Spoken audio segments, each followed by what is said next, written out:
Luzon is the largest and the most populous island group in the Philippines, serving as the country's political, economic, and cultural center.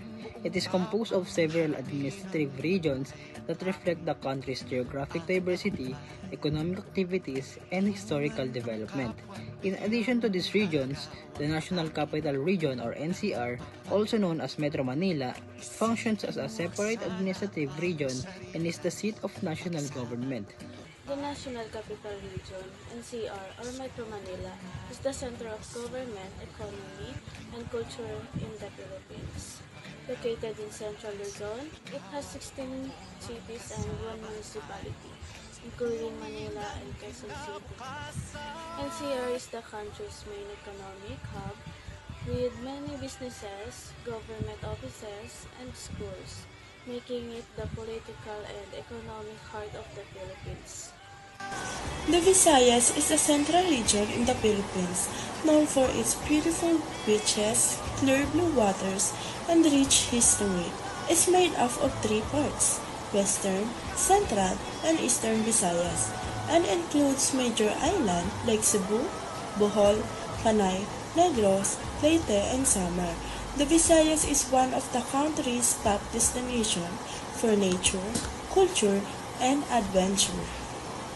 The Visayas is a vibrant central Philippine island group that serves as cultural crossroad home to diverse ethnic groups like Cebuano, Ilonggo, and Waray.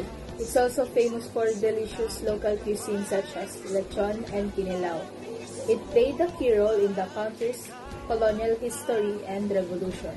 Archipelago of smaller island located between Luzon and Mindanao.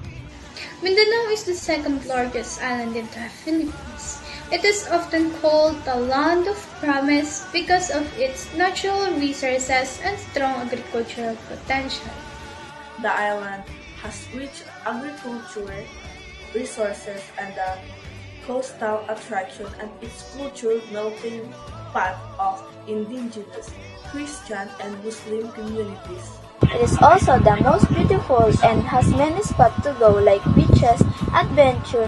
Mount Apo is also in the Mindanao near Davao City and Davao del Sur. There are also many hot springs and waterfalls that perfect for tourists who love nature trips.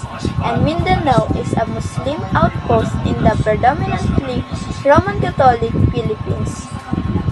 Mindanao is known for mountains and nature. It is home to Mount Apo, the highest mountain in the Philippines, standing at 2,954 meters above sea level. Mount Apo is a dormant volcano and a popular trekking destination. It is located near Davao City and within the provinces of Davao del Sur and Cotabato. Overall, Mindanao is not only rich in natural beauty, but also in culture and opportunities, making it an important part of the Philippines. Thank you.